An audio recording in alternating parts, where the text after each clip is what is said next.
So in this section, we're talking about Rule 17, which is the action by the stand-on vessel.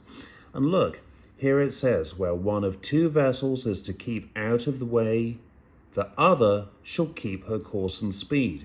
It does not say that the smaller vessel shall take action to avoid the bigger vessel. It does not say might has right. It doesn't say any of those things. So it doesn't matter what you are driving, if you're in your 35-foot powerboat or whatever it is, if the other vessel is significantly bigger than you, but you are the stand-on vessel, you keep going, you keep your course and speed, as long as you are not in a narrow channel, a traffic separation scheme, as long as the other vessel is not restricted in its ability to maneuver or constrained by its draft or not under command. So you do need to know this stuff. But again, if you're out in open ocean and the other vessel is bigger than you, but you're the stand-on vessel, keep your course and speed. That's what he is expecting you to do, so follow the rules. So here's another collision situation. I'm a power-driven vessel. That catamaran over there is a power-driven vessel. I am on his starboard bow, so he is give way to me. So the first thing we all need to do is evaluate risk of collision. Rule 7. Is there a risk of collision?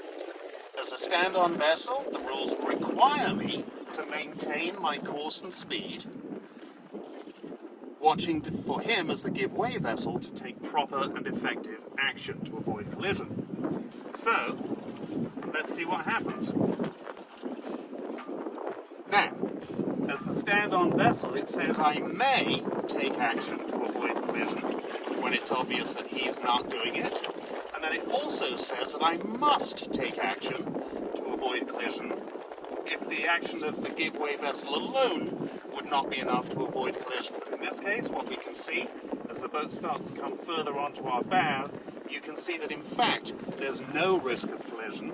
As he comes further up, you can see that in fact there's a good rapid bearing movement, and it's very obvious that he's going to pass clear. Now, I don't know if he knew that. I've done this a few times, so I was watching, and of course I was demonstrating for the purpose of this instructional video.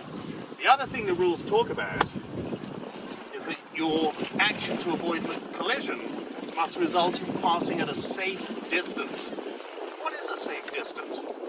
Depends how fast you're going, depends how maneuverable you are, depends on a number of factors. I'm only doing a few knots, he's only doing a few knots. I have a fairly maneuverable boat. He cleared me by, I don't know, 30 yards or so. That's fine.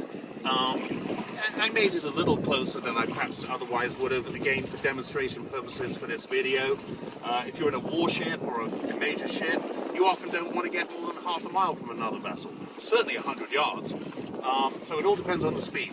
If you're in your performance boat, your Sea Ray, and you're doing 35 knots, if someone else is doing 35 knots, you better keep a distance apart, because it only takes for one person to do something you weren't expecting, and you've got a closing speed of 70 knots. So it's all relative, but your action should result in passing at a safe distance.